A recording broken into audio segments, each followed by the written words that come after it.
Hello, hello, hello. Ẹ̀yin èèyàn mi o. Wọ́n ní kábíyèsí ti pàṣẹ o. Àtúrú yẹn gbọ́ fìyìn o. Àrígbọ́ ni o.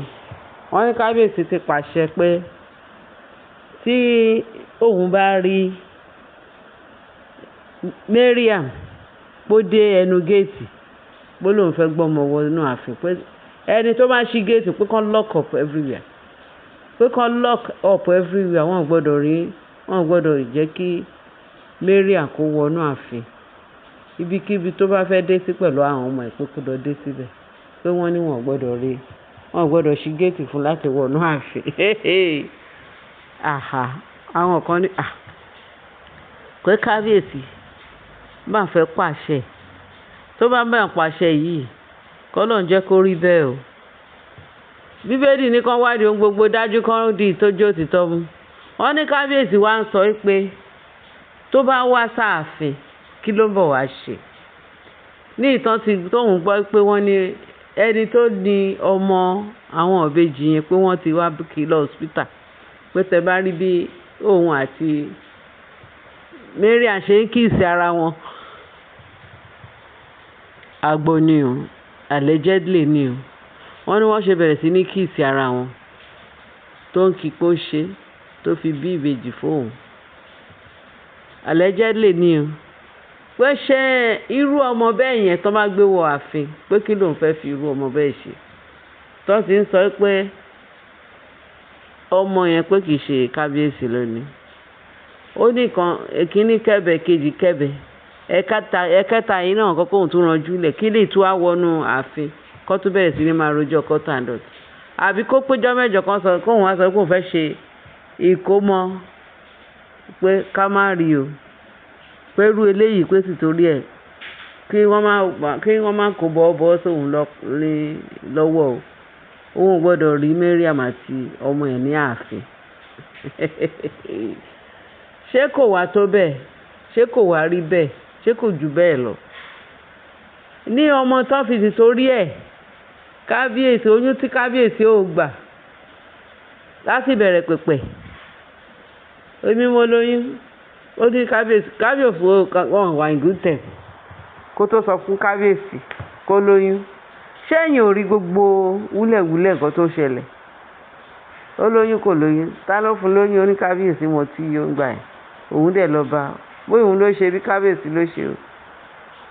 Naomi ló dẹ̀ ti lérí léka fún òun pé òun kẹ̀ kò jẹ́ bẹ́ẹ̀.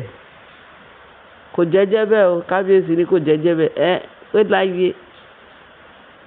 Naomi náà ló wá Mariam náà ló wá bímọ tán. Wọ́n ní ẹnu kábíyèsí náà ti kọ́kọ́ gbọ́ pé Mariam ti bímọ méjì làǹtìlanti pé kán máa ṣàjọyọ̀ láàfin. So wọ́n ní gbogbo ọ̀rọ̀ tó wà nílẹ̀ yìí wọ́n ní kò sí ìyanjú pé léyìí ó sọ sí nílẹ̀. Àwọn èèyàn náà wá rán kábíyèsí létí. Wọ́n ní kábíyèsí ẹni ọmọ tẹ sọ pé oyún tẹ ní ẹ̀yìn kọlẹ̀ ní báà lè ṣe fẹ́ claim ẹ̀ pé ẹ̀yìn lẹ ní ìbejì tí Mariam bí. Kò sí pé ṣẹ́jú kò tí pọ̀ oṣù kò sí pé wákàtí kan lọ́lọ́mọdé tán ló gbé EFCC. Tẹ́ bá rí gbogbo oríṣiríṣi tá à ń gbọ́ ní íńtánẹ́ẹ̀tì nípa ọmọ Mariam tó dé lẹ́nu ọjọ́ mẹ́ta yìí tí Mariam bẹ̀rẹ̀ sí ní ìpolongo nínú gbogbo ó farabalẹ̀ ó publish oyún yẹn ní tó ti bímọ yìí o. Wọ́n bẹ̀rẹ̀ sí ní publish oyún. Bó ṣe ń publish oyún náà ń lẹ gbogbo àwọn write up sí. Congratulations Queen Naomi ó bí ìbejì. Congratulations Queen ṣé Naomi jàre? Naomi kọ́ ò lórí Naomi máa ń dùn lẹ́nu tèmi ẹ má bínú. Congratulations olórí Mariam ó bí ìbejì. Congratulations ó bí ìbejì. Kìíní kan ó ga jù. Gbogbo ẹ̀ pẹ̀lú write up everything. Àwọn ọmọ wọn ṣe ní ìrírú ẹ̀rí. Ẹ mọ̀ pé Mariam ní mission.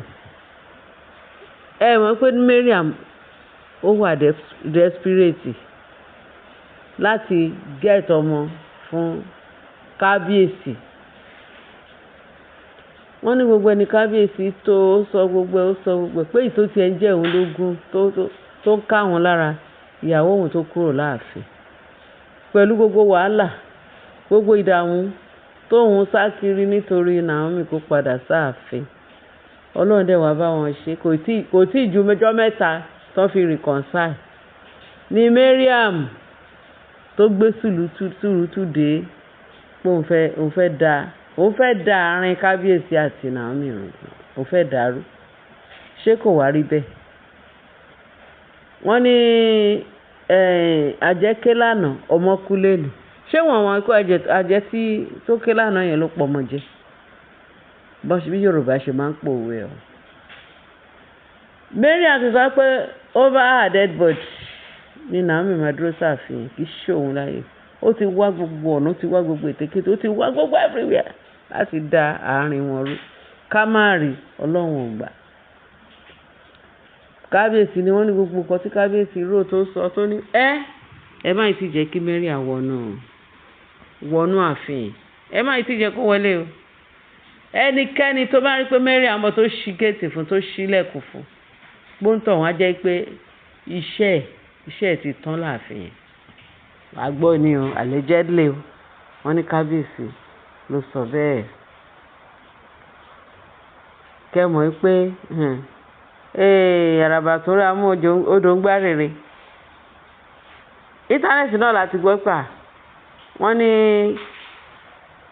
Mariam rán yẹ ẹ̀ pé kó wá sáàfin wọ́n láwọn tí pé kó lọ palẹ̀ pé má ṣọ̀nù Naomi yẹn ló ń fẹ́ dé sí kí ni ìtumọ̀ yẹn ìyẹn kọ́ lè máa fi mọ̀ pé Mariam ní mission bẹ́ẹ̀ ni pé ṣẹ́ńbà Mariam yẹn Naomi yẹn ló ń fẹ́ dé sí kọ́ lọ palẹ̀ mọ́ kọ́ kó gbogbo ẹrù kọ́ kó lọ sínú ẹrù Naomi tó kù bẹ́ẹ̀ ó mà ṣe o ẹ̀yin ayé ènìyàn tó ń ṣe bí ọlọ́run ọba gẹ́gẹ́ bí olórin wa kan ó ní èèyàn tó ń ṣe bí ọlọ́run ọba tó ní kò lè possible àti wẹ́rẹ́wẹ́rẹ́ lọ́lọ́run bá wa ṣe ọlọ́run nìkan ló máa gbèjà Naomi o bẹ́ẹ̀ ni kí ló dé ẹ̀dẹ̀ ń ṣe yan bí ọkọ ẹ̀dẹ̀ ń sọ pé kò sí ọ̀dọ̀ ẹ̀dẹ̀ bẹ̀rù ọlọ́run ẹ̀yin ènìyàn ẹ̀dẹ̀ bẹ̀rù ọlọ́run agbọ́ ni o bí bá jẹ́ bẹ́ẹ̀ àbí kò rí bẹ́ẹ̀ agbọ́ ni o àbá wọn dáfin o àbá wọn dénú wọn àwọn nǹkan tó ń ṣe ìwé àmọ́ bí bó ṣe jẹ́ o ṣùgbọ́n ṣàmọ́ pé Mariam ó lóun bíbèjì àrínú screen o ibi tí Mariam ti bíbèjì tó ti ní àwọn ọ̀bẹ́jì wọ́n ní kábíyèsí yìí ń béèrè lọ́wọ́ ẹ̀ o agbọ́ ni o ẹ̀yin èèyàn wa kábíyèsí gbogbo ẹ̀ wà ní ọwọ́ ọlọ́run ó wà lọ́wọ́ kábíyèsí ọlọ́run ọba ààyè á tún àfi kábíyèsí ṣe o àfi kábíyèsí ò ní dàrú o abirú aláwọ̀ náà ló wà nílẹ̀ ìkọ́lọ́n kó bá a ṣẹ́ ogun èṣù ogun tó ọlọ́run dẹ̀ ti ṣẹ́ ogun yẹn tán o àti wàá mọ irú àgbákò ìtótúṣẹlẹ̀ lẹ́nu ijọ́ mẹ́ta ìkọ́lọ́n kó ṣàánú wa ọlọ́run kó ṣàánú wa ọmọ tó máa dé alérú tó máa dọ̀nà rú Jésù mà ní jẹ́ ká bí olórúkọ Jésù mi ì bínú sí ẹni tó bímọ mi ì bínú sọmọ òkókó o ṣùgbọ́n ẹ má jẹ́ kí ẹ jẹ́ ká ṣe nǹkan bó ṣe yẹ ká ṣe kó lè rí bó ṣe yẹ kó rí ẹ má jẹ́ ká fi ìdàrúdàpọ̀ ẹ má jẹ́ kí ó ba ilé ayé jẹ́ o olúkálùkù ká ṣọ́ra ṣe o ká bọ̀ ọlọ́run kó dájú lórí ẹnì kankan wa o lórúkọ Jésù Kristi olúwa wa àmín ṣùgbọ́n nǹkan tí ibi téèyàn ò sí wọ́n ní ojú ọlọ́run tó ẹ ṣé ẹ̀yin èèyàn mi ẹ bá wa ṣe ẹ bá wa láìkẹ́ àbọ̀ ọlọ́run adájú lórí wa o àní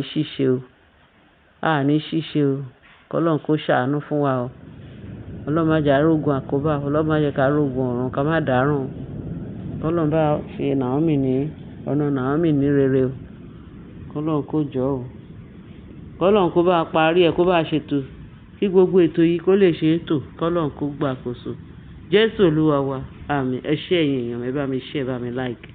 ẹ bá mi subscribe. Ààbò Ọlọ́run á dájú lórí wa o.